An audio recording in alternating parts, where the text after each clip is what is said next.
If you're looking for the best clothing deals in Salt Lake County, one place stands out for the price, quality, and the selection, and that's Zalzo. Zalzo is your destination for up to 70% off premium and mid-luxury brands every single day. Tucked just off of 3900 South in Murray, Zalzo carries the brands you actually want to wear at the prices you're happy to pay. Run over to our store today and see for yourself the weekly updates to the always impressive and expansive inventory of both adult and children's clothing. While you're here, don't forget to check out the weekly markdown racks with even steeper deals. Stuck on a work call? Go to Zalzo.com, that's Zallzo.com for information and a listing of in-store deals.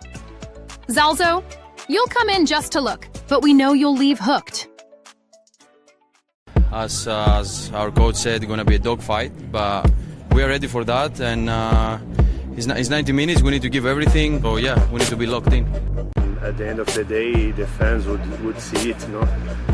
We've been trying to represent them on the pitch, and we are going to give our 100% every single game for them. And can't wait to get back and put on, the RSL jersey and in front of the fans that have been amazing support. Without them, without RSL, I wouldn't be where I'm at right now. So I'm extremely grateful and I'm excited. What's up, RSL Nation? Welcome to the Royal Riot.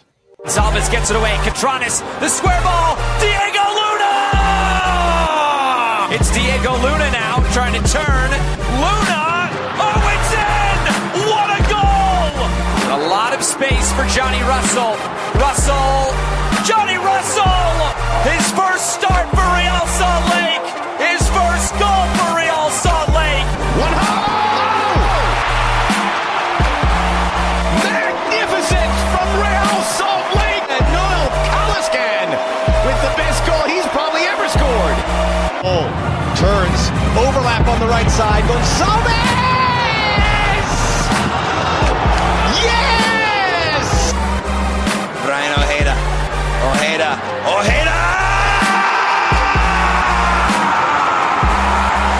Here's a Ghana, third time. Is it a charm? Monaghan, Luna! Yeah! Cabral has been insatiable in goal. Zuniga, no! Cabral, the hero! Man, this guy's good! They have found a keeper in Salt Lake City!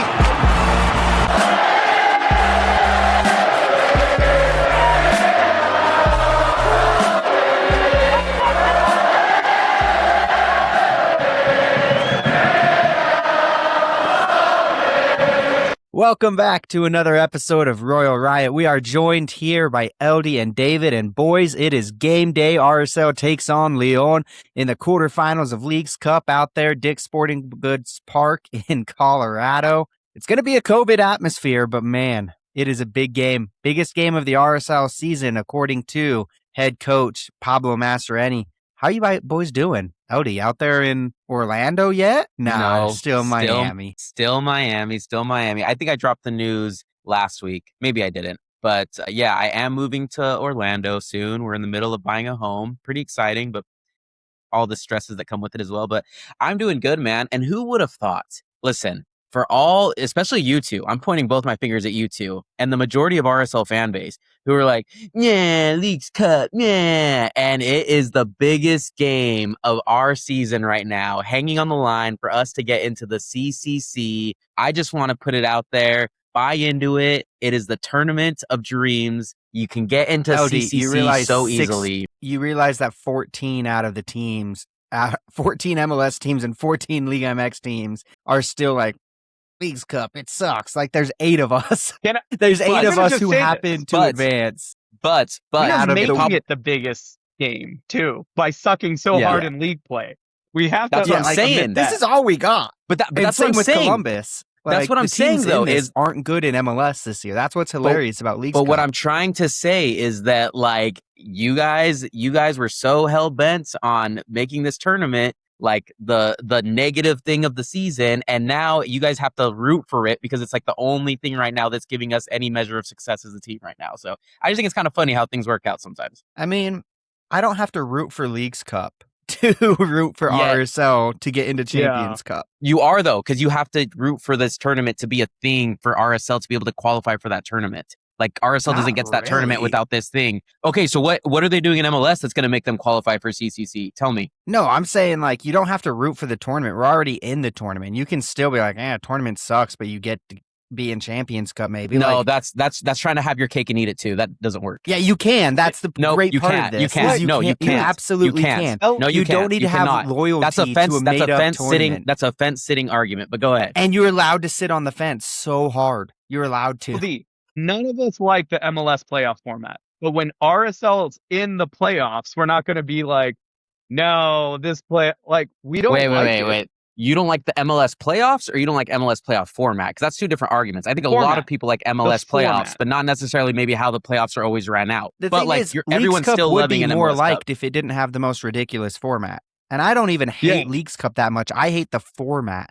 The format of it's ridiculous. Only allowing 4 teams. Yeah, but we're one of those 4 teams, which is going to make it very easy to get to that final. That's like, that's so the thing. Now we can root for us to actually do well. But before it was like, that's what I'm okay, who cares? Okay. But if there were more than 4 teams that qualified through, you wouldn't be like, oh, wow, like hyping up on Twitter, we're only 2 wins away from getting into CCC, because we would still have more games to have to try and beat teams through. But if now you were still advancing in the knockout, then you'd still be taking it seriously. If they allowed their knockout round to be bigger, more teams would care about this tournament. But because only 4 teams got through.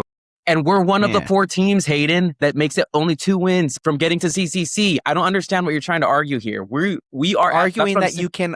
I'm arguing that you can absolutely be hyped about being 2 wins away, which we all should be, and still not care about Leagues Cup. Except that's what's getting you excited right now to make it to CCC. I don't know how you make that make sense, but go ahead.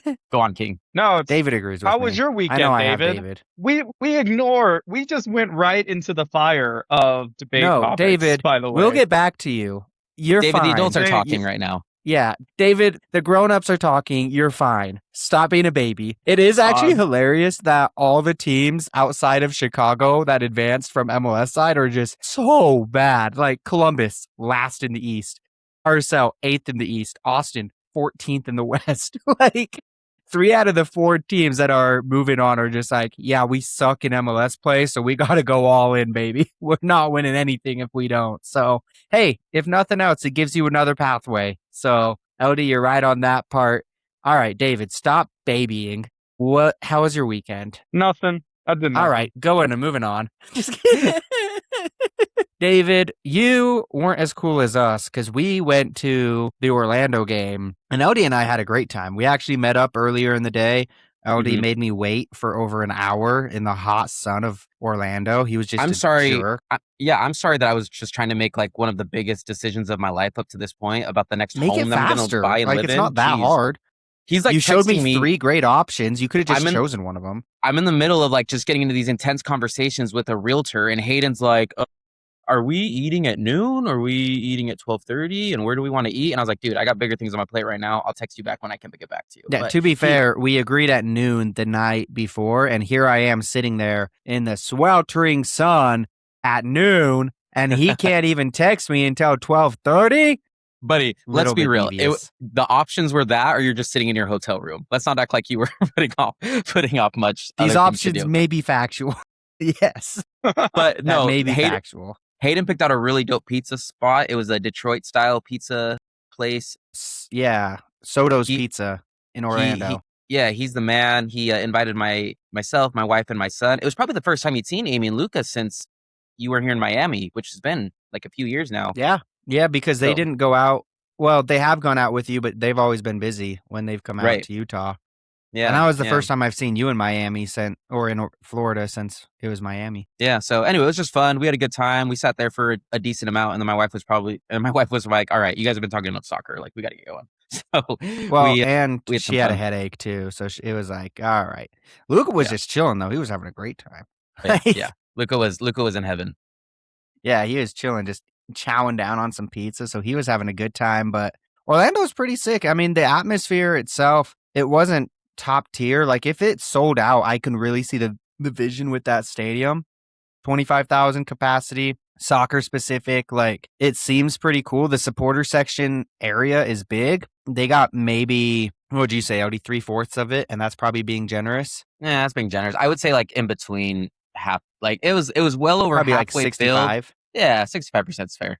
That's fair. Yeah, and it's just the thing that they do very well is I will say they did a good job of getting the entire stadium involved very well, and it was actually kind of electric. Whenever they would start getting the attack, everyone would start drumming their feet on the metal, and it would get pretty loud. I'm like, oh my gosh, they know something's happening. It's going crazy. And that was pretty fun, especially I was behind the opposite goal, and they did really well at getting pretty loud behind me because I was in the lower part, and then there's a very large upper part. But honestly, RSL, we need to step it up a little bit at home games because they were just much more involved for the game. Yeah. Then I feel like RSL, like there's some electric games. Like I think back to 2024 against Colorado. That was probably one of the most electric games I've been a part of, where Gomez, Chicho, like it was just insane.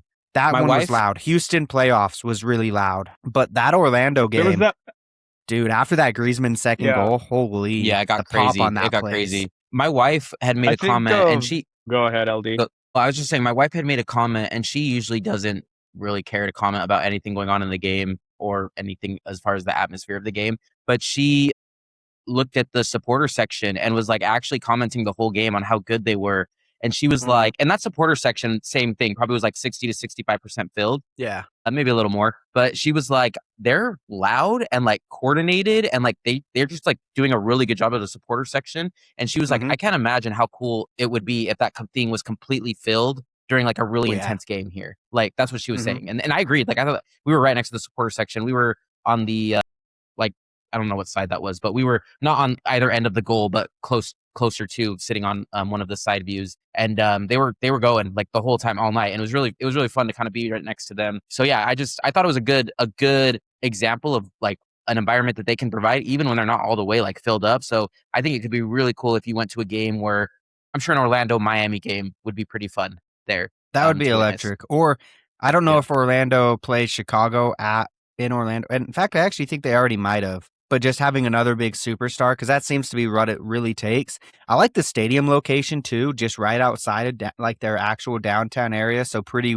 close walking area to everything like that. Like overall, the actual vibes of this game, very good. Are there ball knowers in the stands? No. Nobody I was listening to knew anything that they were talking about. It was kind of insane. Like I swear I was knowing more about their team than they did. I was like, you guys don't know anything outside of Griezmann. Like there was a lot of French people in the stands too. I was just listening to them speak French. I'm like, these guys are here for one reason and one reason only. And that's why it's pretty sick that they have a player like that. But RSL, man, we got to figure out how to step it up. Because even though we sell out more often, we probably have more people at our games more often than Orlando does. It's just not as loud. It's just a lot of like, and the supporter section, I mean, our supporter section, I don't want to get canceled, but kind of stinks. Like it's never unionized. Like it's always unified. Like you got some unified. Like you've always got some people in the very far right corner, or I guess far right corner, who aren't a part of this person, and there's 20 other different groups that can't get together. And at least the 36 section is finally has been forced to go over there. So that's kind of made it a little bit more over there. But man, just for so long, they can't get any other part of the stadium into their chants. And that's what Orlando did so good at, is they get the entire stadium into their chants. And when they even have their just normal, like just their supporter section ones that the rest of the stadium's not going to get into, they do it together. And it was very impressive. Like you said, Amy was saying, I was watching that. I was like, man, if this thing gets full, it's great. Even as it was, it's way bigger than what we have, just because we don't have the possibility for that. Excuse me. But one more comment before we get into the actual game itself. Like I actually kind of got a lot of Salt Lake City vibes when I was going through Orlando downtown. I don't know if you felt like that. Dude, I was thinking that too. Even when we went to the bigger pizza place, for sure. Yeah, bigger, yeah. But even when we went to the pizza place, it kind of had like a Sugar House vibe to it. Like it felt very there's just a lot of like reminiscence of like Utah. Amy and I were talking about that. But I actually feel like if that's what I feel like it would be like if RSL had their stadium downtown. Like that's the kind of like feel I would get, which I think would be so awesome. Dude, because so it, like sick if we could just like you walk said, to it. everything was super close, like downtown, everything was close by. You could walk to, and then you'd walk out of the stadium, and then like I don't know where you parked, Hayden, or you went back to the hotel, but when we were walking back to our parking garage, which was only like a 8 to 10 minute walk, there were all these like little kind of like mom and pop hole in the wall like food establishments that people were just kind of like going off into after the game. Some bars that people were like, it was just a really cool vibe, like walking to the stadium and walking back. So I was in the hotel. It was about a mile away, so I just walked. But imagine the Bees Stadium, basically, like where Bees Stadium is now. And then if you're staying in anywhere downtown, your walk is to the Bees Stadium. So it's like, it's a decent little walk, but you have the train that gets you right out to it, or you can take all those little scooters that most people hate right out to it or whatever. But it's close enough that you can figure out a way to get to it while being very inexpensive. And that was very cool about that stadium. Because, it's definitely not in the heart of their downtown. Like, it's not like you have skyscrapers and stuff all around you that you can actively see, but it's right on the outskirts of their downtown, probably in the population that's not the most friendly to be around all the times. But it's right, and it's right next to the Magic, the Orlando Magic Arena. No, that one's on the other side of town. What was that building that had Orlando Magic on it? Maybe they're training, but the Kia facility is literally in downtown. That big Kia facility is on the other side. Okay, I saw a big Kia facility, but maybe it's like a training center for them. Yeah, there's probably a training facility because it's literally right off all the freeways and stuff too. Got it. It's pretty cool. And then they have Camping World Stadium. That's right next where they used to to that play as well. That's where they used to play. That's where a lot of football games are had. Yeah. Yeah. And it's just an old stadium. I don't think anyone currently uses that. I think UCF has their own stadium that they use. Yep, that's right. But anyways, Orlando, very cool place. David, LD was being so rude. Let's go back to you. No, it's all good. David. I'm fine. I mean, the game that I went to last week, at least Real Salt Lake scored 3 goals. Still a loss, but you went to the Monarchs game? Hayden, sorry, I got to interrupt. I went to the FC Dallas game. We didn't even talk about it. David, I care about what you're saying. I just had to prove Hayden wrong. Kia Center is literally a 2-minute walk from Orlando Stadium. I told you. I don't even know how I didn't told see that. you. I must have just been on the other side. Yeah. That's hilarious. I was so confident that it was on the other side because I was like, no, I saw that driving around and I could never see Orlando's. Whenever I was driving, I was looking for their soccer stadium and I could never see their soccer stadium. I was going to say, I was like, that's a big ass training center for a basketball team, but I'll just take it for what you're saying. And then I had to look it up because I was like, I swear that was their arena. And yeah, it's a 2-minute walk because I was passing it on the way to there and back from the parking garage. But yeah, so anyway. Yeah, that makes so much more sense. No, all good. I mean, I had a good time on Wednesday watching our boys lose. You guys had a great time on Saturday watching our boys lose. So pretty good last week, I guess. I would say the Wednesday night match was more disappointing, obviously, but we'll go into that in the review. So let's actually, David, I forgot that we played on Wednesday. Going to be completely honest. That one was one where I'm watching and I'm just wondering how LD watches all these games in Eastern Standard Time because holy crap, do I hate that time zone. That is the worst time zone to live in unless you're watching the Premier League. Then it's pretty nice because the Premier League, it was pretty sick. On Saturday, you wake up and games are going until 10 a.m. And so it's nice because you just get to wake up and it's like a mid-morning. Whereas with us, you kind of have to plan your morning to wake up earlier, especially for that early Manchester United game for LD to watch and lose.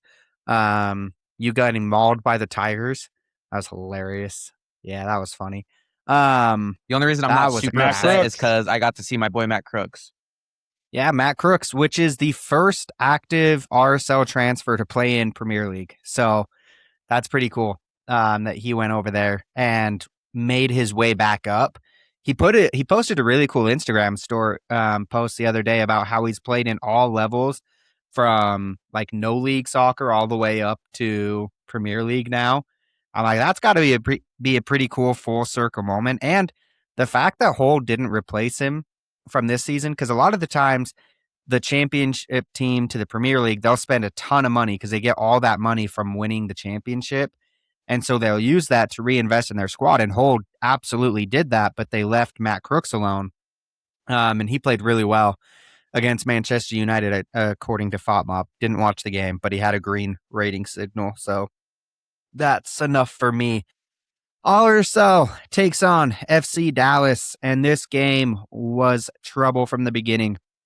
RSL comes out full strength starting 11. When you see this lineup, it's the absolute best lineup available, considering who we have with injuries.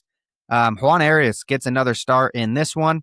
PQ, Engel, and then Yedlin as your right wing back, where this will actually be a discussion, I think. But I do believe Yedlin is our best right wing back as of right now. Now, Dominic is forcing his way into a conversation, but he's got a long way to go, I think, to really make it a legit conversation, even after his great first half against Orlando. We'll talk about him. Sanabria, Caliscan, and Spearing. Sanabria. I don't know why I said Sanabria. I always mix that up. Which one's right, Ellie? It's Sanabria. Sanabria. I'm sorry.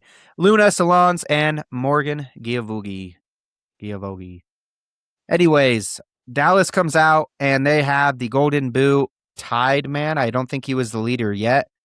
Musa as their 9. He is absolutely a nightmare. Very scary player. Very good player. And then Valiente on the right-hand side. And those two made just disgusting moves from the very beginning. Valiente gets on the board in the 17th minute, where he's able just to put it away. Nothing Cabral can really do on this one. And it was, I can't even remember what happened on this one. David, do you remember how this buildup went on it? Yes, sadly, I remember. I mean, it was kind of just like a bad clearance, I remember, and then he takes a shot from outside the 18. But I wasn't really happy with Valiente because first, my wife loves him. He played for her favorite team in Ecuador, so Barcelona SC, or how I call him, fake Barcelona. But also, like, he hasn't played great this season, and he just balled out against us as well. Like, he had, I think, 4 assists. This was like his first goal in MLS was against us. And we made him look amazing, honestly. He tore up our defense. But yeah, that was it. I remember the Peter Musa goal. I remember one of them was being just like a very close header and us just losing him and not being able to mark him inside the box for pretty much both the goals, I believe. Well, so we'll break down each of these goals. So the first goal, it's the buildup. Dallas had a lot of control in this buildup, and this was kind of the problem with this first half is Dallas just had RSL on the back foot for the majority of it. They were pushing into the box. They were playing really well. Peter Musar puts it into a dangerous area, and Juan Arias, for some reason, just kind of backhills it out to nowhere. I don't know if you remember that part, but it was kind of like, what is that clearance? That doesn't really make sense. It's kind of just all he can do with it. Caliscan and Luna are kind of caught ball watching, and neither of them are able to step up to him. Valiente is just left alone, puts it past Cabral. I think Cabral was shielded on this one. It wasn't the best of shots, but he's not able to do anything on this one. And like I mentioned, Dallas goes up 1-0, 17th minute. It's unfortunate, but it's something where we see RSL. We've gone down and before, and we know we have a very good attack. So it's like, all right, well, we can probably make this something that we can work with. And actually, as I watch the replay, that's kind of frustrating. I feel like Cabral should have got that. That one was not in the greatest area. But anyways, we go to the 20th minute now, and Dallas is deciding to put it on hot and heavy. Comes out from the left spot. Yedlin does good defense, forces it back. Valiente puts it into the box, and holy crap, Sanabria gets dunked on from Musa. It was disgusting. There's nothing. I mean, that's the soccer equivalent of getting mossed. Yeah, like that was so bad. But there's nothing Sanabria can do about that. Like, it's Musa. Have you seen the meme of the hydrogen nuke versus baby meme? That's kind of what this was like. It's like you're never gonna win a header when it's him against Musa. And the problem is that Musa also made sure to put Sanabria into the ground while he did it. Like, just the most disrespectful header. And there's just nothing you could do. This one is more acceptable to me because it's like, you had a man marking it, just wasn't really the right man. Well, and it was And it was a fantastic ball on like off the one touch. Off the one touch, he has a beauty of a left foot. Valiente does. His first shot was with the left foot, and then this was just a beauty cross. And yeah, Sanabria did everything he could, but it's just kind of funny to watch. Because, yeah, he was not getting to that one. So now it's 2-0. RSL is in deep trouble. We're just like, this is not going well. We're not having a good time. And Dallas is not stopping. They're keeping it on. And we're under pressure. And it's like, all right, we got to figure out how to get out of this. So it's the 38th minute. RSL has a set piece opportunity. Diego Luna takes it. It goes down. It was an actual good set piece. Diego Luna had good set pieces in this game, which he had terrible ones in the Orlando game. He didn't play for very long, but his corners were not good. This one, he gets the assist to who else other than Sergi Salons, who we should talk about right now. Take a short break, congratulate on his contract extension that has become official from Real Salt Lake as of Monday. I believe it was until 2028 and 2029 was his official extension. We'll see the official numbers in the September players report release. What are you guys thinking? I would say over under 450. Over. A year. Over for you sure. Think so? For sure. Olatunji, what's Olatunji at? Let's see. While you're looking Compare that up, Victor.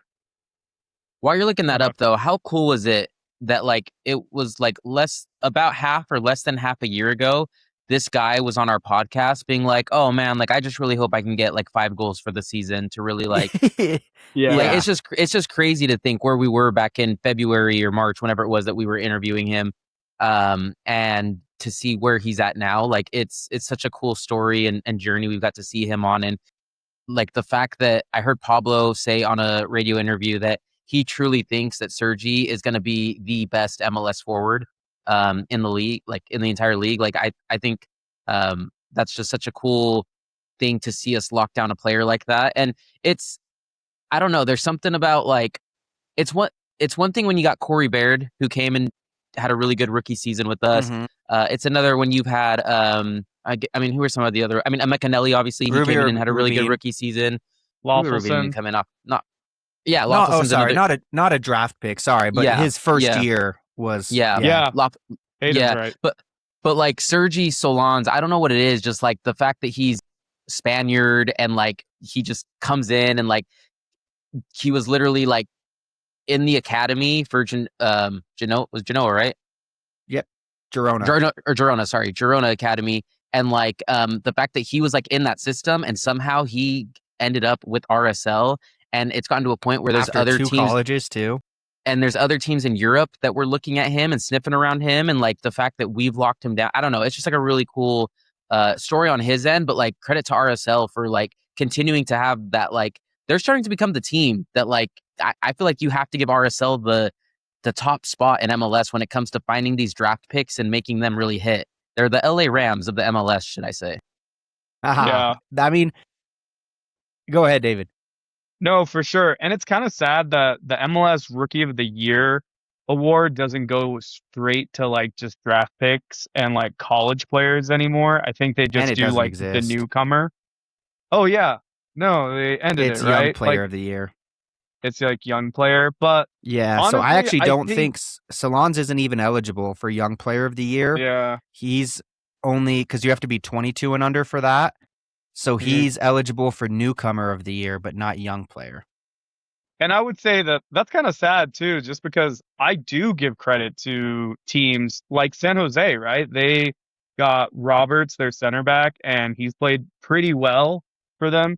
Is like when you find these gems in the super draft, it's really great. But I would just say too is that Sergi just deserves this contract fully. Absolutely. And what I like too is as we have offers for him, I would say that it might have played a part on we need to like put up numbers, because obviously these European teams would pay him a ton more than 98,000 a year. That's what his contract was on.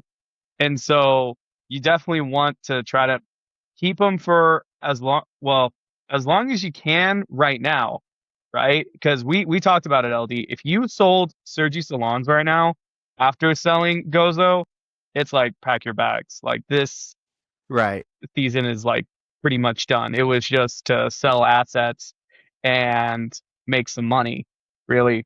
But you really need to keep Salons here if you want to do a good run and have a successful quarterfinals today. So I totally applaud Sergi for everything he's done. Obviously, he has been so pivotal because remember, without him, like there would be, I don't know, we just wouldn't be in the position that we would be like we're in, right? We're allowed to fall a little bit in the standings and we're still in the playoffs because of Sergi. Yeah, I mean, he's absolutely been our best player in the attack. It's 9 goals in MLS play, 2 in Leagues Cup. He's been fantastic. He is scoring at a very high clip of when he's playing. And when you talk about what award is he going to be eligible for, newcomer of the year, he's got to be top 3 for it. It's going to be Guillermo, sorry, for Houston. He's got 12 goals and 5 assists, so he's running away with it right now for sure.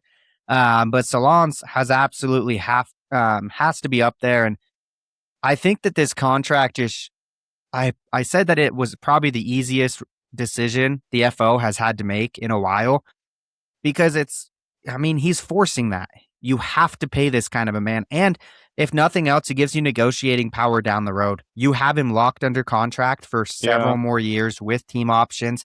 By the way, Victor currently is on $625 or $26,000 a year. This is going to be a substantial raise for our guy Salons because Salons only makes $80,000 a year. So he is, as of right now, the best bang for your buck player in this league. I would probably put that on any. Let's see what Julian Hall makes real quick. If you were the FO, Julian Hall makes 257, so I'd say Salons wins. If you were the FO, what's the magic number that a team comes to you before obviously this extension happened? Yeah. What was the magic number that a team comes to you where you were willing to basically pack it up this season, call it a good first half, and the rest of it just wraps, and willing to piss off an RSL fan base and supporters? Like, what's the number that you say, sorry, like, as much as you guys are going to be pissed off at us, like, we had to take this? 8 Honestly, million? I was actually going to go lower because I was thinking before this so after the World Cup break and before MLS started, I was thinking about this because Hull got mentioned as a team very interested in Salons. And I was thinking, give us 4 or 5 million and I'm fine with letting him go because he had around, I think, 5 goals at that time. And it's like, is this going to continue? He's a rookie. You can't really depend on, you don't know if you can depend on that, but he's a different type of rookie. He grew up in a very good academy in Spain. He also has all the just God-gifted abilities of the height, the speed, the strength, everything that makes a 9 what they are. And he's in great confidence. And one thing when he was on our podcast that he talked about is just he knows who he wants to be. He said he wants to be Musa and Serge. And he's fighting with those guys right now. I mean, Musa has 8 more goals than him or 7 more goals than him. So Musa's a little bit of a different animal, and Serge is, him and Musa are probably the 2 best 9s in the league. But Salons knows what he wants to be. And I think that's huge. So if a team did want to come in, I'm thinking around 7 or 8 million. I'd go with David. Because I think ever since this break, he's just shown he can still score 5 goals in the last 6 appearances in all competitions, not including Burnley, because Burnley was a friendly, and he had 2 in that game, but we won't count it because it was Burnley. So 5 goals in the last 6 in Leagues Cup and MLS play. He's proven that he's going to do it no matter the time, and he does it in so many different ways. We've seen him do it with his head. This goal here was a disgusting goal. Diego Luna puts it in. I believe it's Caliscan, who I really wish this kind of a thing did get credited for an assist because the dummy was to perfection where it opens it up. And Salons just no-looks this, puts it into the top left corner. It's a striker's instinct. It was perfect. And it was actually Juan Arias who did the nice dummy. And it's just a really nice goal. He doesn't need much for him to be able to score. Now, he'll make you tear your hair out for half the night because he'll miss some of the craziest chances you've ever seen.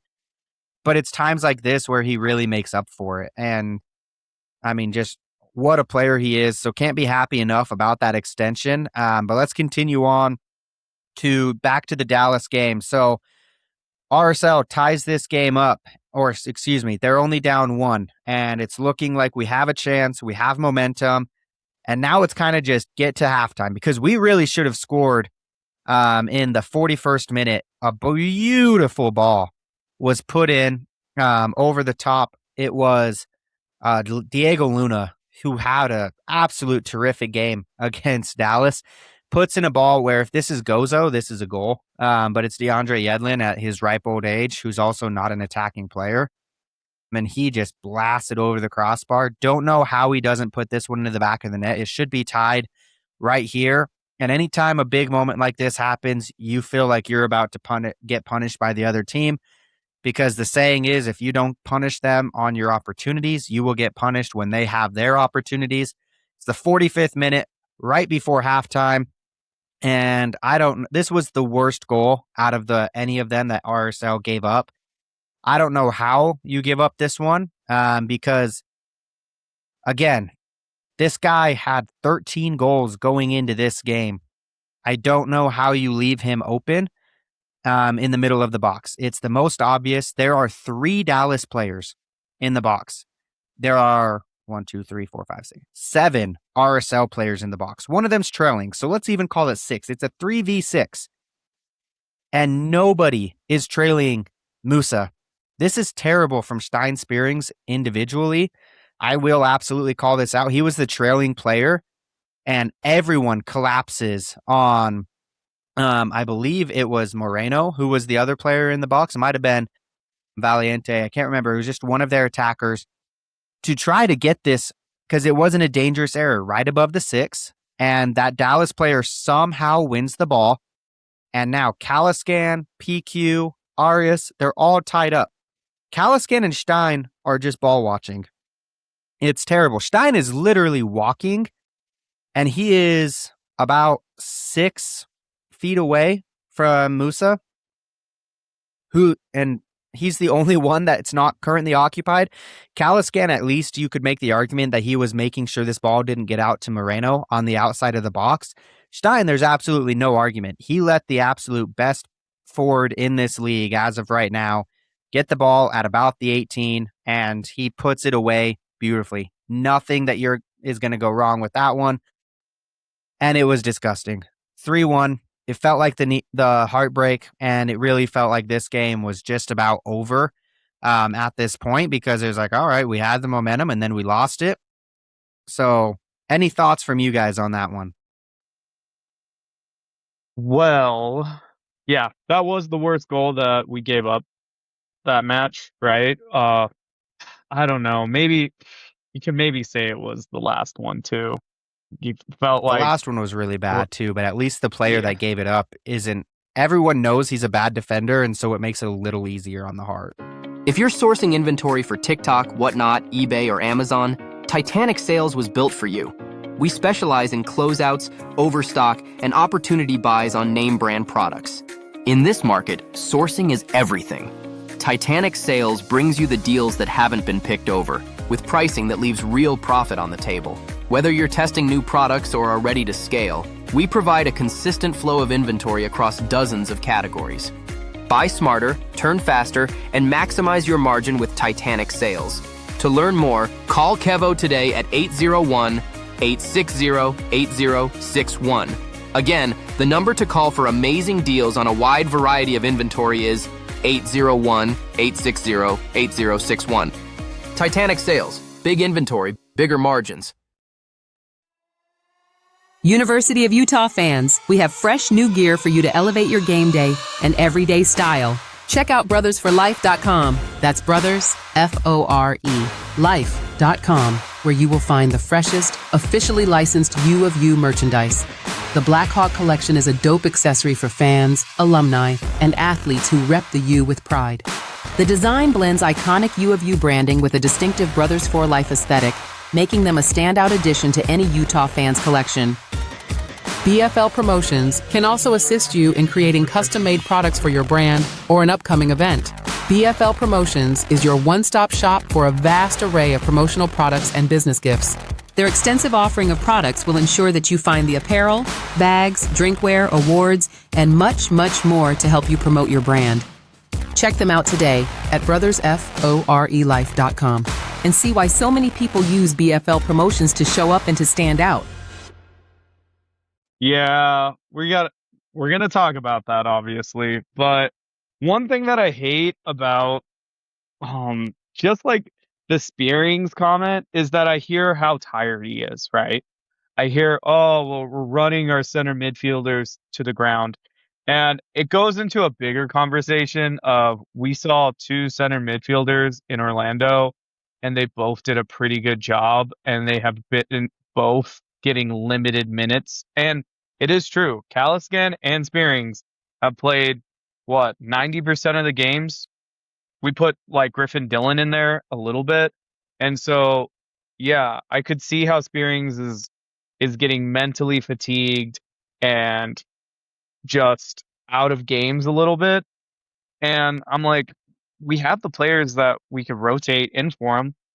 We could have put Luka Moisa in 3 games ago, give him a break, but we just haven't. And we'll go into that because I don't know. That's my biggest problem with this team. Honestly, I'm okay making a small segment of this and going into the midfield discussion because I think that this is an important discussion and it's an important one that we have right after this kind of glaring mistake where it's like this kind of mistake, it all comes down to effort, right? Yeah. Like you know what you're supposed to be doing and you're not. There is no way in hell your coaches say, hey, when you're in the box, you're just supposed to stand there.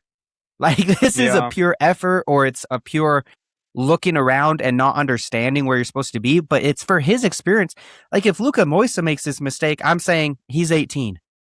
But there's no reason for Stein to be making this kind of a mistake. And you're absolutely right, David, to your point about, oh my gosh, they're playing so many minutes, all of these things. That excuse is bull when we keep on seeing good players where Ruiz hasn't seen any minutes this year until Leagues Cup. And then throughout this whole rotation, he's not seeing minutes and it's not making sense. This rotation that they're saying is it's like, oh yeah, Ruiz is going to get minutes soon. He's going to get minutes soon. Why is he only being played in the throwaway minutes? Since his good Leagues Cup kind of reappearance, he's been ghosted twice. Like just not used. It makes no sense. Dude, it doesn't make sense, honestly. And I'm just going to go full into it. First off, Pablo said a lot about mental fatigue. I could see that in Spearings in this game. But what just doesn't make sense is we have the players to rotate and we just haven't been managing the games. And you could see that. Like in the beginning of the season, it was Saturday to Saturday. Great job. We got into the rhythm. Some away, some at home.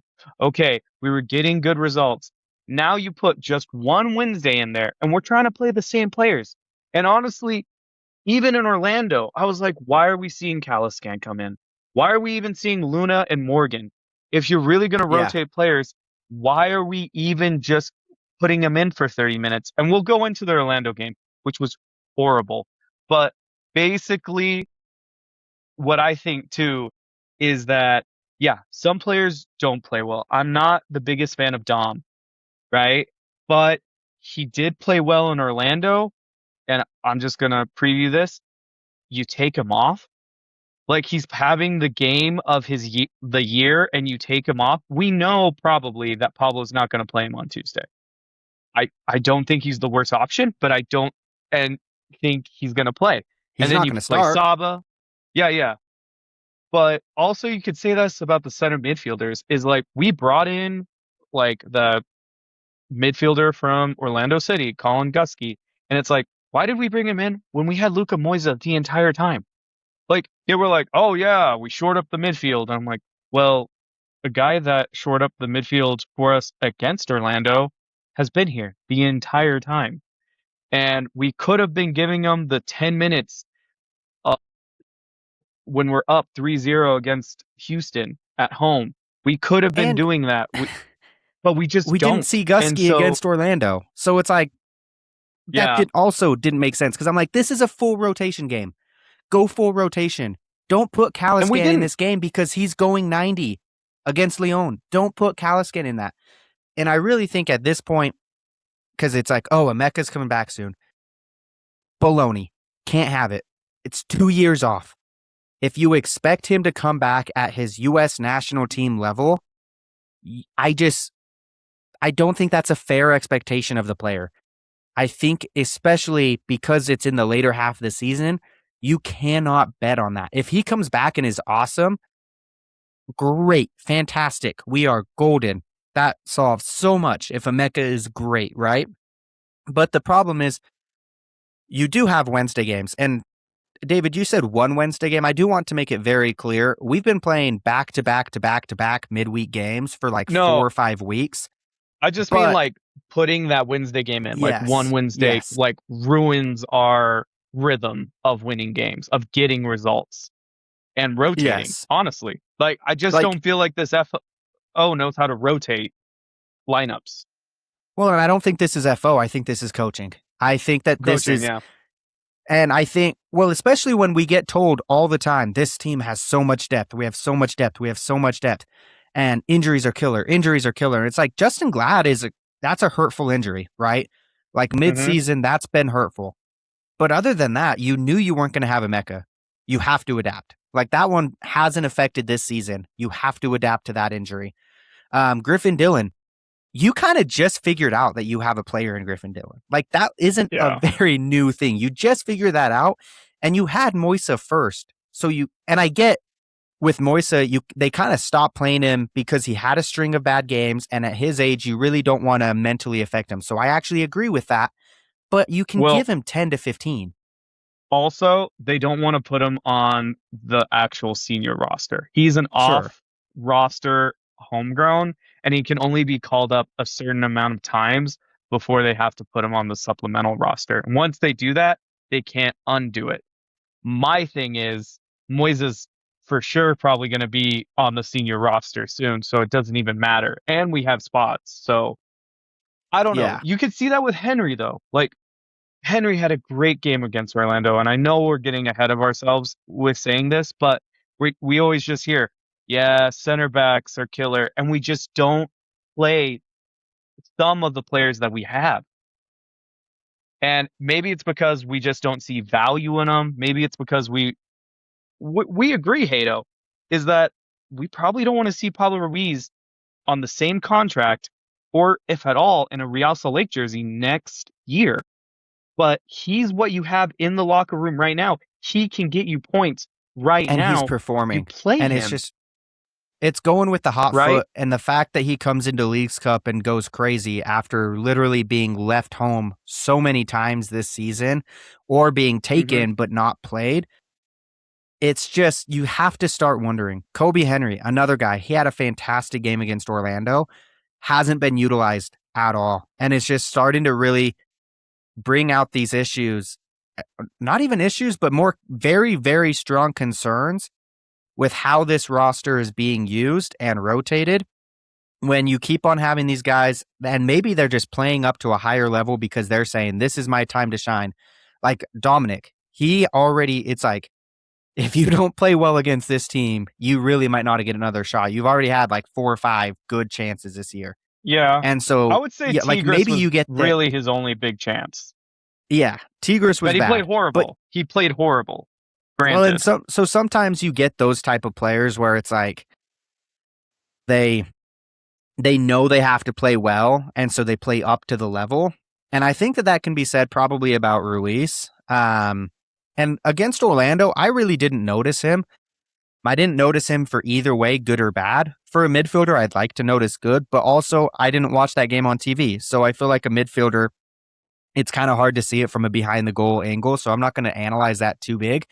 Other than I did notice his counterpart, Moisa, who was the best player on that field along with Dominic. And so the midfield conversation is just, It's a big one. It's a problem. We have one of the worst midfields in the league where it sucks because Emeka and Brian Ojeda were two of the best pairings in the league for a couple years there. And we've gone polar opposite. And I don't know if Caliscan or Stein are truly starters in this league on a high contending team. I think Caliscan for sure. I don't think he's a starter on a contending team because we're not a contending team. Like an MLS team, sure. What sucks is now we have 1 million center midfielders. And so unless we sell someone or two, really, like we're not getting anyone in. But we have like 3 prospects, right? And Dylan, Gutsky, and Moisa. We have like the 4 actually, Anelli, Caliscan, Spearings, and Ruiz. It's a lot of CMs actually for a squad that only needs 2. But you're right. It's like the quality's mediocre. The one other thing I just want to add when we're talking about rotation is Quinton has looked tired. We have used Quinton way more than I believe the FO or the coaching staff has wanted to use Quinton as. And Kobe Henry plays great, right? Kobe Henry could have, you just see that these players are not fresh. And I'm doubting that they're going to be fresh tonight as well. Like one Saturday off, maybe can get Quinton fresh, maybe Yedlin, but also we did play like Caliscan, Luna, Gilavogi against for 30 minutes. And we'll go into that game, but it's like also why? Why did we do that? I know that Orlando had some momentum, but overall, we got to finish this one, right? We did have a resurgence and tied up the game 3-3, so we better talk about our amazing attack. Let's hop back into this game, and then we'll go back to the overall conversation. So 50th minute, RSL down 3-1, but they're very promising right now. Luna, Caliscan, and Sanabria, beautiful setup. Absolute gorgeous setup where those 3 just played fantastic. Anytime those 3 are pairing, it goes really well. Luna goes into the box, gives it to Caliscan, who gives just the perfect ball to Morgan, and it's a goal. With plenty of time to equalize in this one, you're starting to feel like RSL may be back in this one. You're excited. It's going good. 50th minute, you still have 40 minutes of this thing to play. Going really good. You're then under some pressure from Dallas, but you want to know a big thing? Those Dumbos took off Musa at halftime, and there was a big difference in the other 9 that they were playing. Did we ever know what the reasoning was? Farrington.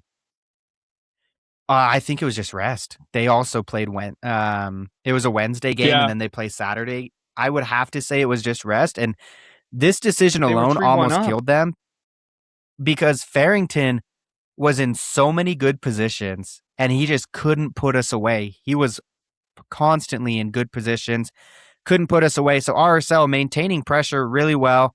It's the 63rd minute, 64th minute, where RSL is going to have their next chance. Starts in the midfield. Morgan, very, very good run. Passes it to Saba, who has been fantastic in the attack.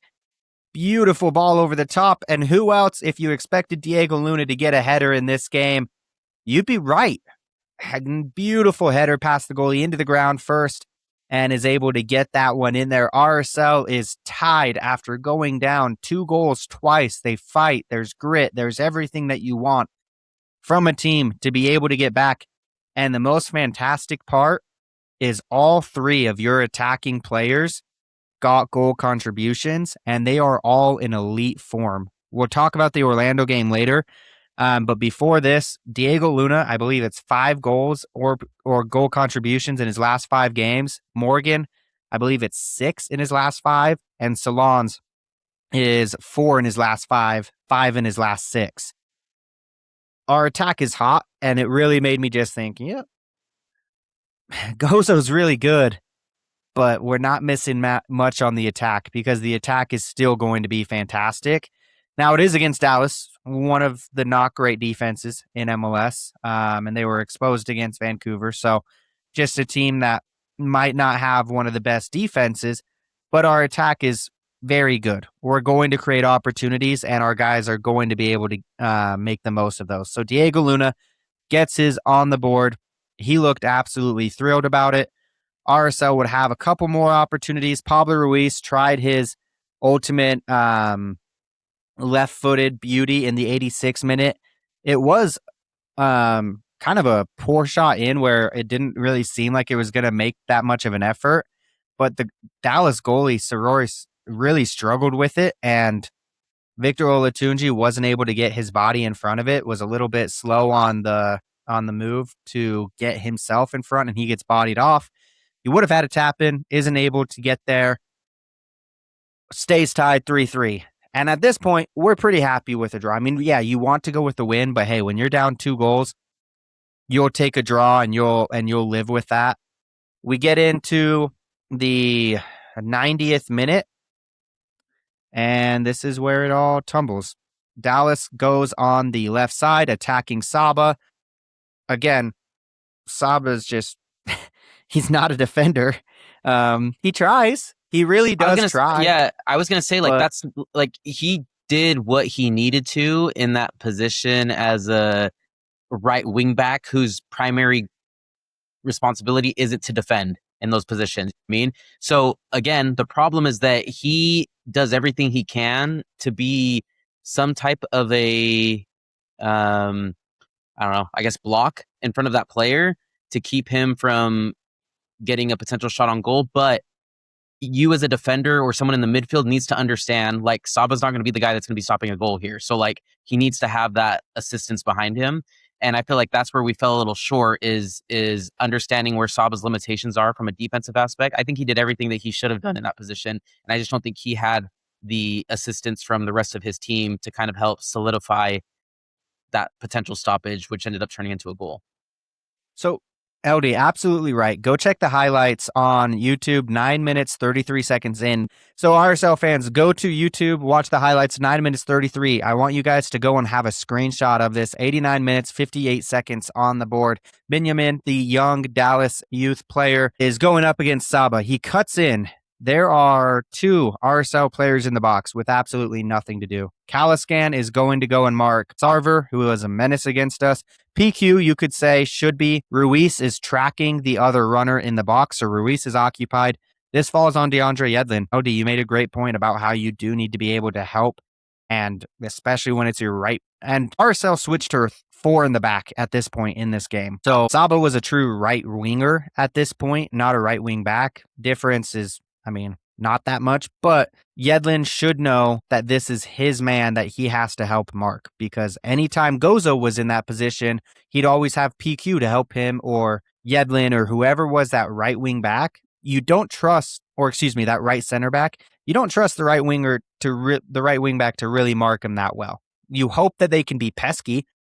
Taylor Booth was a really good example of being pesky and just kind of in the way, slowing them down. But Zach maybe Booth. not. Sorry, Zach Booth. I want Taylor Booth. That's why I keep thinking about him, how I want to get both Booth brothers. But Saba gets cooked on this. He gets burnt. Really should have more help. Not really his fault. He makes the effort. It's just not great. And again, the shot's not that great. It's not that amazing. Cabral's not really blocked on the view here, and we don't see anything. No great saves, no goalkeeper heroics in this one. It's the 91st minute, and it's a heartbreaker. RSL loses their first game at home since the matchup against Miami in April, and it's one that they really didn't want to lose because they were very close to Dallas in the standings. Dallas keeps their surge up in the table. RSL drops to 6 games winless, stemming back from before the World Cup to the Colorado game was the last one that we won. Minnesota started our first draw, and then it's been 6 games winless since. Any quick thoughts, and then let's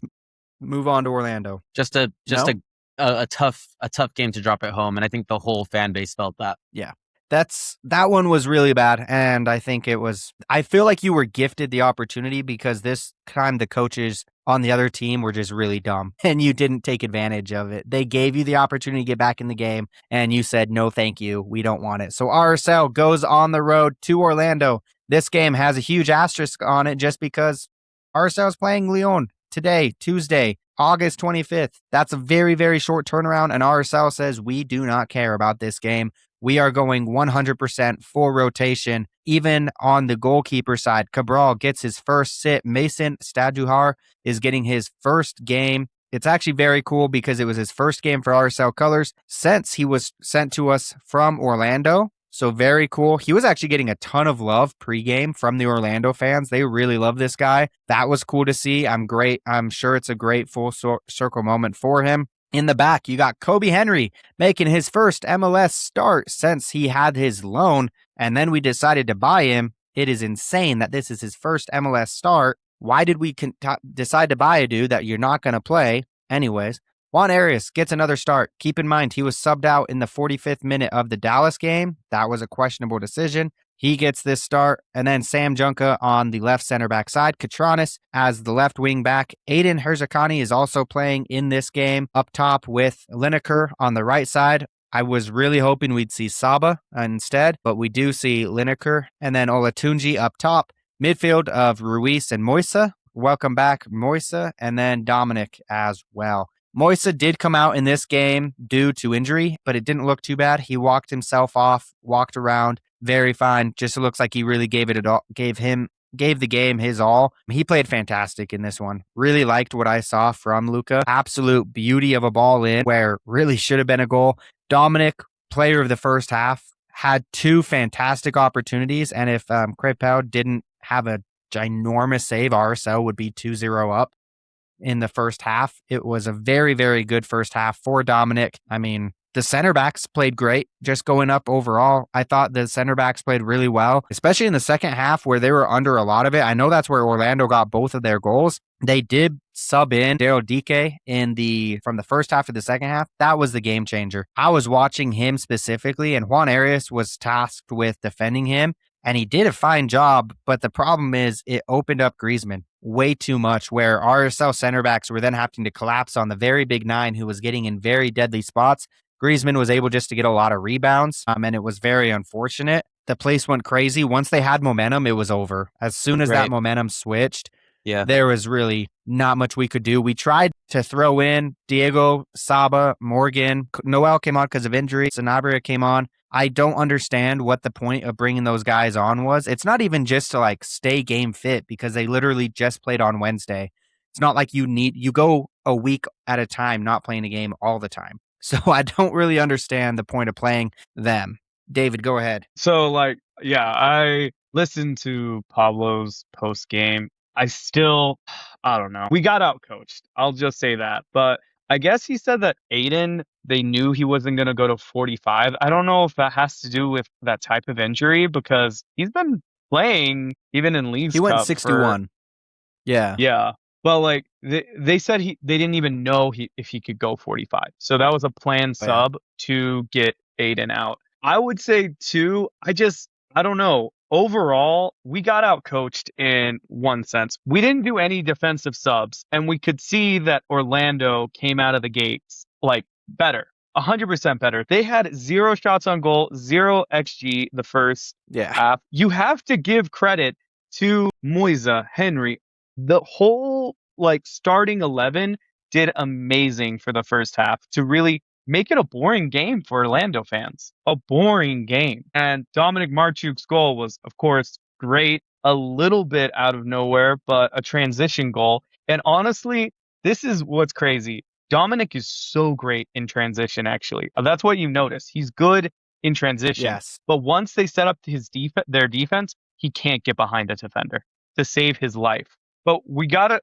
do you want to go into the debate of right wing back right now? Or should we save it for later? I don't even know that it's that much of a debate because I don't think you can start. I don't think you can start Dominic necessarily based off of one performance where it's he played good, but Yedlin, you need the defender. But he's so vertical. For me against Lyon. I think I need the defender in another MLS game. I think I'm absolutely willing to give it to Dominic, especially considering that we're going to play Tuesday and then we're going to play Saturday again against Colorado. I'd be fine giving it to Dominic then. But you also against notice, Lyon, I think I need the defense more than. Yeah, and I completely agree.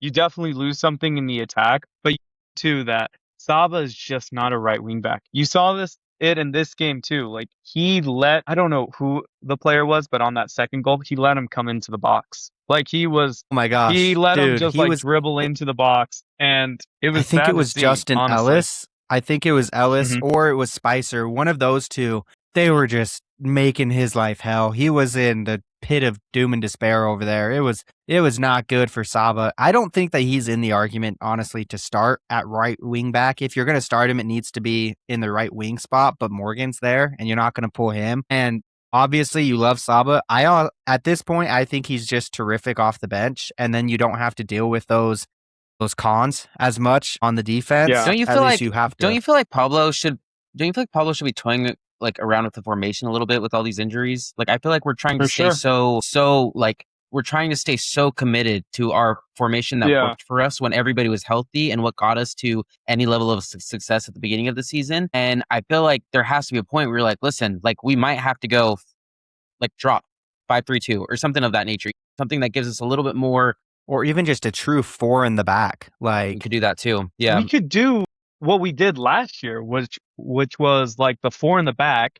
Then we have possession. We send up the left back, like, Right. and we just go through the left side. Honestly, I have no idea. Like these players, most of them know that system because some of them were here last year. Luna knows that if the left back goes up, he can pinch in, and then Yedlin stays as the right center back. I don't know why we're not doing that. I hope we see that soon, because if you're not going to play Marchuk, which I get, like he had one great game, and you even take him off of his great game, which I have no idea why. But basically, you lose that verticality.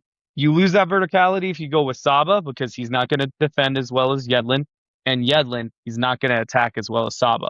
The only one who's middle is kind of mediocre, and his name is Dominic Marchuk, right? And I don't think he's in the plans. He didn't even make the bench against, was it FC Dallas? He didn't make the bench? yeah, it was He one didn't of even those make that the he played bench. so poorly and then he didn't make the bench the next game. And so, I mean, to LD's point though, I really think we should go because we get killed on transition right now. And Yeah. it's a lot of it is because we're expecting way too much from the right wing back who's already in the attack. If you just put Yedlin at right back and say, listen, when we go up, we're going to play 3 in the back, but it's going to be our right back is our right center back at that point. I like that a lot more. You only send up the left wing or the left back, make him really a left wing back in that instance, because then you still get everything good about Sanabria, but you don't have to risk that spot on the right. And when you had Gozo, it made a lot of sense, but you don't have Gozo, and we don't have a player like Gozo on this roster. And it's just, I also don't think that that's one that you necessarily want to go and spend on this window. I don't think that you have to be so committed to this position that you need a right wing back like that. The only other solution I'd have is, and I don't know if it's a possible solution because we've never, ever, ever seen it, is there any possibility that Katranis can play on that right side? Because he is such a good player. Every time he plays, I'm just like, man, this guy is really good. He deserves to start somewhere. But obviously, Juanma is so good that it's a different tier. And it's comparing apples to oranges because Katranis can't do what Juanma can on offense. Like defensively, pretty similar, but offensively, it's a different story. And so it really makes me question, can you put Junka over there? Like, can you put someone over there that isn't DeAndre Yedlin and let DeAndre Yedlin be your right center back? Because what I would love to see is Engel, Juan Arias. I think he has earned that middle center back spot for now. I really like him there. And then I would love it to be Yedlin, not PQ. I think PQ is fine in short spurts, but not at the rate that we've had to be playing him. David, you mentioned that we're playing him way more minutes than it was expected. And when you have a PQ game every now and then, he surprises you. You're like, oh, wow, this guy's really fast. This guy can lock down. This guy's pretty good. But when you have him all the time, teams can game plan around him. He can get exposed, especially when he's expected to cover up a right wing back that can't make anything happen defensively. It just doesn't work. And so you need it to just be, if you're going to play the right center back position, I want it to be Yedlin or Kobe Henry. Kobe Henry played really well in this game. I thought his rating isn't great. Same with Juan Arias. Like if you look at FOTMob ratings, you're going to be like, oh, wow, those guys didn't play very well. Yeah, well, Griezmann kind of cooked in the end, and there wasn't much you could do about it. He got player of the match day for MLS. He's a star. crap happens. And at the end of the day, though, I'm much more happy about this game than I am disappointed. I'm disappointed that you come away and now it's 7 without any wins and you have a winning position. But we saw a lot from this squad where it was like, hey, we're seeing stuff where Luka, he should absolutely be more involved. Dominic, you don't know for sure because of how bad it was that now he has to do a lot to get back there, but it's something. It's life. It's saying, okay, wait, don't throw it out yet. We have something. Aiden, I thought Aiden had a really good game as well. Ruiz, again, I didn't see much from him, but sometimes a midfielder, you just don't see much. Olatunji cleared the ball really well. He was great in the... Let's not talk about it. In the defensive box. Like he really was fantastic in the defensive box. He was everywhere. He had 3 header clearances, but he's not a center back. And at some point, you need to start scoring goals. And I know that the argument is going to be the people around him stink. Yes, they kind of do. I mean, Lineker can't be the guy. I really was hoping it was going to be Saba for that reason. He's had some bad games. But he's had some questionable games with some okay players. Olatunji, he had one opportunity. He ended up being ruled offside, so it doesn't show on any stats. He puts it wide. It wasn't good. Even if he was onside, it's like, dude, you got to be able to put that one away. The very first one that he was on offside for, the defenders, it was Janssen, I think is how you pronounce. Number 6, their captain, was very, very good. Made a good step. That one wasn't on Victor. That was great defense. The second one was on Victor, and it's like, dude, I mean, if you only have so many opportunities, you're not going to be like Salons where you can miss a bunch and then finally score. Right. Got to figure it out. You got to just be able to be deadly. This is my 2 sides to it, right? Like, and we've already went like a huge rant on Olatunji yesterday when you weren't here, Hayden, because it was going to allow us to be able to do so. So we did it when you weren't here. But what I'm trying to say is, like, again, I don't want anyone to ever take that, whatever me and David say when it comes to like us trying to, like, I don't know if defend the Olatunji is the right way, but like, I just don't want people to think that at any point are we thinking that Olatunji should be starting over Sergi at any capacity. Right. That is never the argument ever again. Sergi. Yeah, it's Sergi. He's the starter. And honestly, I think it's been like that this entire season. I don't think we've ever really had the argument. My argument, again, is if Sergi ever gets injured, if Sergi ever needs rest, if Sergi ever gets suspended on cards, whatever it might be, who is the person that we're going to put in that position that we feel confident that can play that position well and potentially score goals, okay? Right now, no one has a lot of confidence in Victor, okay? My argument would be, I don't think, 1, he's had his fair share of minutes to get into form. 2, again, I don't think he gets surrounded by the best assets whenever he's on the field. Usually when he's coming onto the field, the star attacking unit is coming off. Or if he gets to start a game, it's not with that star attacking unit. And so I think there's some issues there. And Pablo's always talking about like, oh, well, these players need to get in form. And the reason why Victor, I think once he gets that first goal, like he just needs to get in form. And it's like, well, are you really setting him up with the best potential to be in form? But regardless of that fact, my argument is just, if Victor is going to be the backup 9 that Pablo wants to keep putting in, you have to find a better way to get this guy in form than the way he's been doing it this entire season. Because and Victor at some point has to make use of whatever he gets. I understand that. But I just don't think that you have done much to get this guy confident enough to go in and potentially help with scoring a goal. And so if we're going to rule out Victor being that guy, then who is the other person that we have on the squad that's going to fill that in? They threw Morgan up there when Victor came off. I didn't see a lot of what I could potentially see as someone replacing Sergi Salons when he's not on the field, with Morgan being in that 9 position. You just don't have depth. So unless you're going to bring in someone this offseason or in this transfer window, and we could be going for a DP, or maybe we're just grabbing, so I don't know. But if this transfer window closes and Victor's your 9, what have you done this entire season to set him up with confidence that when you put him in games that he's going to have a chance to score? Because I'm sorry, if I'm Victor, I'm putting myself in his shoes and I'm getting spot minutes here and there. And then the one game that I get to start, I see the lineup behind me. I'm kind of like, what the hell? Like, how am I supposed to get in any type of form this way?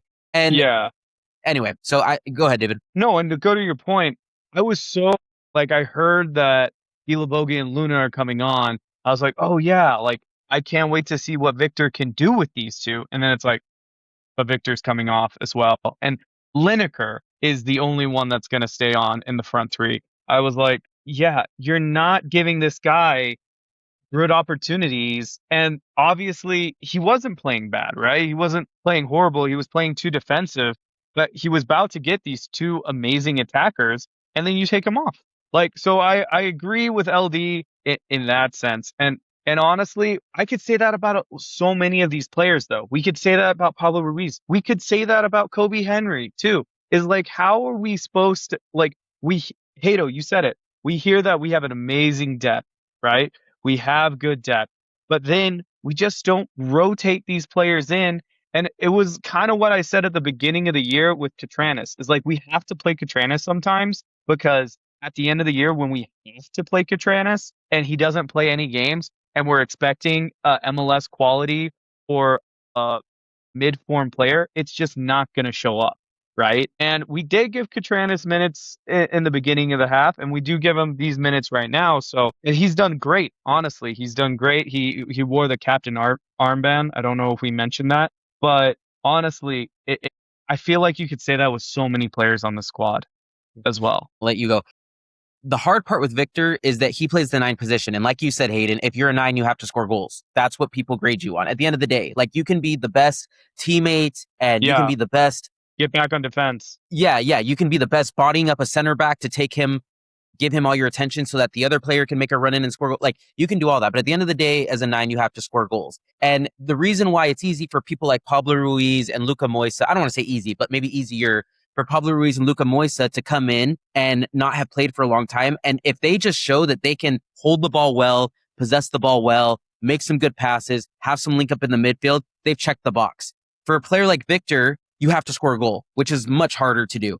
And so I just think that at some point, like, yeah, he has to put the ball in the back of the net for this fan base to believe in him. And until he does that, no one's going to believe in him. So I think Pablo also needs to understand that and find ways that they can try to build up his confidence more. I don't know if he has to take a penalty at some point or like whatever it's got to be, but like it's something that, late? And that's what I'm saying. Like, we're at a point where we're too far into the season, but if you don't bring in anyone, then who are you putting at that 9 position? You're just going to keep trotting out a Victor that doesn't score goals, that plays with the backup bench players and who gets spot minutes. And I just don't think Pablo has set this team up well to know how to play with someone who isn't Sergi at the top. I think we got really good at playing with Sergi and we didn't figure out how to play with Victor. And then also Victor hasn't done a good job at like maybe trying to like change his game maybe a little bit to be in better positions to score goals. So I don't want to put this all on the team. Like, I think Victor definitely needs to do his part as well, because other players, like we said, Pablo and Luka have gone in and shown like, oh, when I come into the game, I make an impact. I think Victor needs to do that more to an extent. But again, I just also think that there is a point of like where you're not really setting this guy up for success with the situations that you're putting him in when he does get a chance to finally be on the field. And I know we're going long, but I just have to add this. If you are 7 winless games in MLS, right? You would think that one of these days he was like, you guys are not doing good enough. I'm going to play Kobe Henry. Like, he was forced to play Kobe Henry in this game, right? But like, there are so many times in RSL like seasons past where it's like, you're not winning 3 games straight. I'm putting in Luka Moisa because you guys are not doing your job well, right? You need to bench those starters that are losing and not getting points. And we just haven't really seen that, right? It's like, oh no, like, we're fine. Like, they're tired, so we got to rotate a little. It's like, well, one thing too is they're not doing well. They're not winning. So why are we just like letting that pass by? And to be clear, that's not really part of the Victor conversation, because Victor hasn't deserved more minutes necessarily. Like, when he comes off the bench, he doesn't scream, I deserve more minutes. And to LD's point, you're absolutely correct. You have to be able to score to do that. Whereas all those other guys, they don't have to do that much to be able to say, I earn more minutes. But Victor isn't forcing that hand. In fact, he was the starter and he got forced out. And he got an injury. He hurt, did, though. but he never got his way back. And the other thing too is, if you can't play off the bench and that's the role that you're expected to play, then you have to find a new player. And so for me, the solution is off roster, and you have to figure out something, because you have, at the timing of this episode releasing, you have 8 days left. And I don't think that Victor is the solution, because I know that LD, what you're scared of is Salons finally coming back down to earth. And that's a very real fear. And I do believe it's a valid fear, because he's a rookie draft pick. And as much as we want to just absolutely unequivocally believe that he will continue, and he is proving us wrong, it feels every game that he's just not going to stop. What if it does? You need to have the solution. And I absolutely think your guys' point on he needs to play with better players. Victor does. Now back to Victor. Correct. Especially against Orlando. Why do you pull him off? That makes zero sense. If you want, let him go 90. He's not playing against Leon. He's not starting. Same with you Dom. Literally Same with Dom. You don't bring Salons to Orlando, period. You left him home because you say, rest up, big dog. You have a big game ahead of you. And you let Victor go, but let him go. Let him play the entire 90. Now, the other part is I really do think that there needs to be some player responsibility because he had 0 shots. In this game, he did not take a single shot. That is a 9. He had 2 touches in the opposition box. That is very bad. Do you feel like he was provided enough service to come up with and remember, he's not Sergi Salons, so don't expect him to come and get on the ball and to take player, like that's not him. And if fans keep trying to think, okay, well, Victor isn't doing what Sergi's doing, that's not the type of forward he is. And that's my argument is like, you gotta like this. I feel like if you look at Victor's goals from last season, right? A lot of it was he makes these crazy runs to the back post. They feed the ball across and he's sliding in for a goal or hitting a goal at the back, which again, there were some opportunities that we saw, right? Hayden, like you said, Jansen stopped one of them. And then the other one was one that he flubbed. So I'm not saying that like those. And he was offside on both of them. So neither even go into the stats. Right. Yeah. Yeah. So yeah, like, don't get me wrong. There's plenty on Victor's plate that he needs to do as well. But like, there was nothing in that Orlando game when I was watching it being like, oh, wow, they're feeding Victor or like they're putting Victor in so many good positions. Like, why is he not doing anything with it? It just wasn't like there was no type of desire to try and get him the ball, which again, I think that's a team chemistry standpoint of him not playing with players like very often. And again, he's playing with like players that don't play with each other at all when he's playing with backups. And then even if he does play with the starters, we don't see it much, but even the times that we've seen it, I think they get so locked into how Sergi plays. And I think it's hard to ask Victor to be Sergi. I just don't think that's fair as a forward who isn't the same type of caliber of forward that Sergi is. And that's why I think it's an off roster issue at this point, because if he can't be that kind of a player that can figure it out off the bench, you got to find someone else that can. And that's why it really sucks that Piol's injured right now, because Piol, I think, is a player that can find those spaces. He's a lot faster. He's younger. Victor, the biggest positives is he's a huge body, and he absolutely, like, one of the things you kind of mentioned it, not necessarily about Victor, but he takes up space that forces center backs to deal with him, and it opens up space for others. On the Dominic goal, Janssen was covering Victor. Dominic was wide open, all available. Now, that's also because their left back sucked and got subbed off because he wasn't very good, but he does take up space because he is a force to be reckoned with. He absolutely is. But the problem is, it's just like every 9, I feel like has, like, not every 9, because there are 9s like Salons, but it's not like Victor's an anomaly, right? It's not like he's the only 9 that's built like this that can't do this. And other players figure it out. Other players figure it out with players that aren't that good, and they figure out how to be good in other areas. And if Victor can't, then that's the issue, is you got to figure out how to be good in the attack. You can't just be good on the defense, because that is absolutely a big part. If you look at his hotspots was all in the midfield, and that's great, especially with the young midfield. He was a great help for Moisa. So whenever it's like, oh, you're arguing that Victor's this, Victor's that, absolutely, you can look at his positives and say, wow, he does that really good.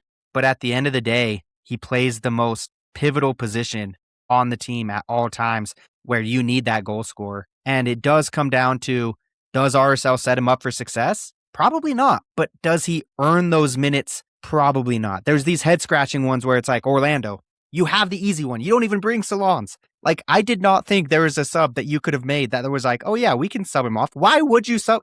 Morgan was actually a fine sub, but put him as the right wing. Well, like, why was Saba? Well, like, also, why you're trying to rest him, right? And Lineker was right there. Take off Lineker. He was doing nothing. He did nothing. Saba should have came on, and that's really it. Yeah. Like, run Aiden Hazarkani. Yeah. I guess Aiden couldn't go the 90, but just like you said, one of the things that I want to talk about, to your point, is like, sometimes I just feel like they're asking Victor to like close out the game, right? Too. They give him 5 minutes and they're like, Yep. Okay. Yep. Like, just do that. But it's neither here nor there. I don't think that this team's success or this team's like downfall right now is Right on Victor because, Latunji at all. yeah, and his 4 minutes that he plays against FC Dallas. I would say that like really it's just the lack of rotation, and we're finding out that we have these players and we've always had these players, but we just haven't played them, right? And so I do want to go into off-roster rumors, right? Because we have to one go of the so biggest fast. ones. We're at an hour 24. Let's go This really is the fast. biggest name Give us what. RSL has ever like been connected. Not that we've with, ever been so. linked with. We've been linked with other big ones, but this is the biggest one that we've ever been confirmed talking to. In terms of just who they've played for, this would be pretty big. Actually, DeAndre Yedlin might be one of the biggest players we've ever had. But versus this guy, but not versus Wijnaldum. Nah, Sorry, not for a I'm- Liverpool not legend. versus Not for a Wijnaldum. Champions League I would winner. say You guys are right. Diego Rossi is probably second. If we bring him in, like it would probably go Wijnaldum and then Rossi. So As in European. Yeah, we got to say the rumor, of course. RSL linked in talks for Georgino Wijnaldum, who is a free agent, currently played in the Saudi Pro League the last couple years. Last year, he had 17 goals and 6 assists. The year before, 14 goals, 4 assists. When you see his number of years on him, he's got 35 years. So yeah, an older player, but he's still putting it up. And the Saudi League is compared to MLS all the time. I don't know how close they actually are. However, seeing over 20 goal contributions in any league and knowing his background of a very important player during Liverpool's Champions League run, he played for PSG, he played for Newcastle, Roma. He's played in all the big leagues for all the big teams. It's a no-brainer. If you can get him, you get him. And this isn't like, I see some RSL fans like, oh, he's just this old guy. Like, he's not the needle mover for a championship, but he's better than what we have. And it's an important key if we are serious about saying, hey, this year we really want to try to make a playoff push. He can be an important part of a playoff push. I mean, very good veteran experience. And at worst case scenario, he is great for a young team. He is a great guy for guys like Aiden Herzakani, Luka Moisa, Diego Luna, all these very young guys who want to get to that next step and to that ultimate spot where he has already been. If you can get a player like that, you don't say no. I know that it doesn't necessarily go great for the whole retirement league, but it would be a short-term contract, I'm assuming, maybe a year and a half to next summer, right before the 2027 season officially kicks off, or maybe 2 years. But it's not going to be anything that breaks the bank for RSL. It's not like he's going to have this insane contract that's like, oh my goodness, like he's not going to be a DP. It's going to be a TAM player. It doesn't hurt. And I think you do it if you can. The only thing is we don't have an international spot. We have unlimited GAM, so we can go find one. But it's almost like, how many of these international spots are available? Like, how many MLS teams aren't using all their international spots? So we'd have to go and make a trade with someone. We have unlimited GAM because we have so much of it, and we can really do whatever we want. So it depends, but this is a good player. I know I'd want to get more of your in-depth thoughts, but we have to talk about tonight's game really quick before I wrap this one up. I know that I want to get your in-depth thoughts on it, but we got to go to the next one. So RSL takes on Lyon tonight in the quarterfinals of Leagues Cup. It is in Colorado, Dick's Sporting Goods Park. You can thank a concert being held. Noah Khan. Boo, Noah Khan. Boo. Stick season's trash. Boo. You can blame him for not having this as a home field advantage. Lyon does not have priority. And what sucks is no matter what, if RSL advances, they don't even get to advance the semifinal because we'd play Toluca, who does have privilege, or we'd be playing Austin. Either one of those teams would host RSL. But we can host the final if we play any Liga MX team. So we're just rooting for Liga MX outside of RSL. So Lyon coming off a very good win in Liga MX play. They are winning their last, they are on a long winning streak. 6 games winning streak right now. They are incredibly hot. Their Leagues Cup group, if you will, consisted of Nashville, who they beat. It was a very, very rotated Nashville. Orlando, it was a good Orlando team that they beat. And then Inter Miami, and it was a good Miami team that they beat. That was a Miami team that actually put up an effort. And then they've played just recently Monterrey. They won 2-0 on Friday. And I checked to see who they were playing. They went full starters in that game. So they did the opposite of RSL, where they did not rotate heavy. They played most of their good guys against Monterrey. And they went full strength in that one. So we're going to have to see how this game goes against Lyon. Let's go into predictions. RSL taking on, again, a good team. This is where we should see RSL full form. There are going to be some question marks on who we're starting, but I'm guessing Pablo Mastroeni goes back to old reliable, where he'll go Cabral and the goalkeeper, of course, and then Juan Arias as the middle center back. I am guessing he goes with PQ as right center back, Engel back as your left center back. Right wing back, I am putting it out there, and I don't think it's that crazy. I think he's just going to go with Yedlin. Yedlin didn't even make the trip. I think that's because he's planning on playing him on Tuesday. Sanabria will be your left wing back. I think he will go with Stein, who didn't make the trip, which is another indicator he's just going to play Stein and Kalaskan. And then Luna, Morgan, and Salons will be your top. So unless he goes something crazy, I would expect that's what we see. RSL hasn't been good away from home this season. This is technically a home game, but it is on the road in theory. I do think that there will be much more Lyon fans than Colorado fans. I think we're seeing a COVID atmosphere in this one where we'd be lucky to get a couple thousand in seats. RSL is paying for any RSL fan to go to this game. They're paying for your tickets. So if you're in the Colorado area, see if you can go to this game. I already checked flights. It's ridiculous, and we are not a close drive, so I will not be there. But you can get tickets, so congrats on that. I heard they also like booked a bus for some fans to go out there. I think the supporter section might have, but I think that was for Colorado Rapids game that they always for the do Leagues that Cup for. game. Gotcha. I don't think that was for the Leagues Cup game. That would have been cool. They should just pay for hotels from Tuesday to Saturday. That would make a lot of sense. There you just go. keep RSL fan base in Colorado for 4 or 5 days. So we have that game coming up. We also need to holy cow, guys. All right, quick prediction. RSL Lyon, go. We have one more game to preview. I forgot about it. 3-1 win. 3-1 win. David, go. 2-2, lose on pens. Damn it, David. Screw you. I'm going to go with OD. I'll go 2-1 though. So we don't have the exact same prediction, but I'll go win. We advance to the semifinal because Leagues Cup is all we care about. RSL versus Colorado. Rocky Mountain Cup, baby. RSL, last time we played Colorado, it was our last win in MLS League play. We are again 7 winless. This one is going to be very important. RSL owns the all-time record against these guys. We've dominated them. This is little brother. However, the last 2 years they've owned the Rocky Mountain Cup. They are starting to fight back. They have some spunk to them. I want to just finally be able to silence this. RSL won at home 2-1. We only play twice. If they win this time, Colorado keeps it. So if they win 2-1 or whatever, Colorado will keep Rocky Mountain Cup. Tie goes to the winner of the last year. Very annoying because we only play 2 times now because there's so many teams in this league.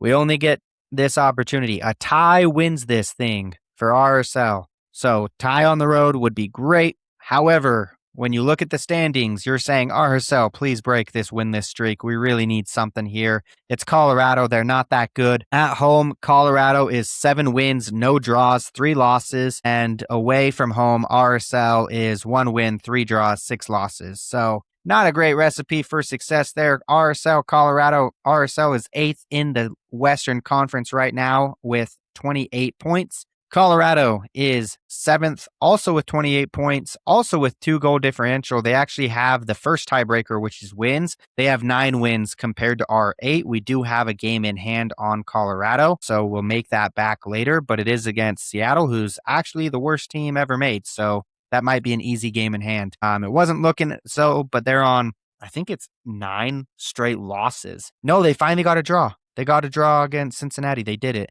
Good for them. Good for Seattle. All right, let's go into a quick one. David. I'll do 1-1 tie. All right, you're saying the Rocky Mountain Cup comes home back to the right side of the Rockies. LD. 2-2 draw. I'm going 2-1 loss. I'm going to just say I don't think we're going to bring this one home. And I think our Rocky Mountain foes will continue because I'm not trusting our rotation right now. I think we're going to go all out on Tuesday, and I'm not trusting coaching to rotate appropriately, and we're going to get outcoached, unfortunately, in that one. So I think we're going to struggle. Thank you so much for listening. Make sure to tune in RSL versus Lyon tonight at 8:30 p.m. That is a late one. It will be a fun one. Hopefully RSL gets the win and moves on. They are 2 wins away from Champions Cup. 2 wins. 3 wins away from our first trophy since 2009. Now, technically 2013, we got the Western MLS Conference trophy, but I feel like most teams don't really count that, like when they count actual trophies, because it's just the runner-up trophy. But if you want to count a runner-up trophy, then hang the freaking banner. We got it. But this would be nice for RSL to win a trophy. But thank you all so much for listening. Boys, any last words? Go RSL. Go RSL. I'm tired.